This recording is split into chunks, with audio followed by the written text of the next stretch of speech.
தமிழாக்கள் cooked, well cooked by Tamil cinema. 40 பேர் அதில் ஒரு வயசு குழந்தை. World news, CNN, BBC, Fox, Sky, எல்லா நியூஸ்கள்லையும் ஹாட் நியூஸ். உலகத்தில் இருக்கிற ஹாட் நியூஸ் பத்தாததுக்கு இது ஒரு புது ஹாட் நியூஸ்.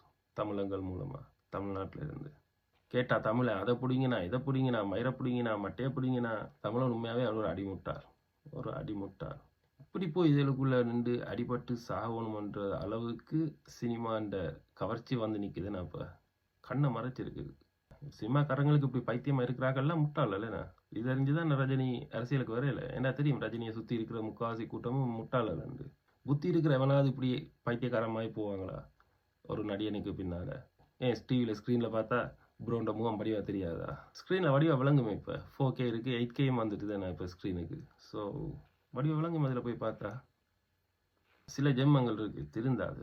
இதில் இருக்கிறதுலையும் பிரயோசனம் இல்லை, வீட்டுக்கும் பிரயோசனம் இல்லை, நாட்டுக்கும் பிரயோசனம் இல்லை. இப்படி இவங்களை ஒருத்தனை வந்து தான் எங்களோட வாழ்க்கையை ஃபிக்ஸ் பண்ணுவாங்களேன்னு எதிர்பார்த்துட்டு இருந்தோம்டா.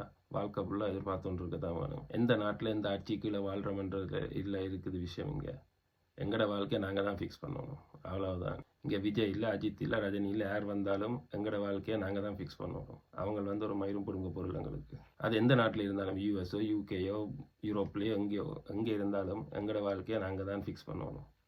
இவங்க வந்து எங்களுக்கு ஃபிக்ஸ் பண்ணுறேன்ட்டு படத்தை காட்டி அவங்க நல்ல வழியாக படத்தை ஓட்டுவாங்க. இந்த 2025 இது விளங்காமல் இந்த ஜென்மங்கள் இருக்குது தானே. குடும்பங்களை நினச்சாதான் பாவமாக இருக்குது.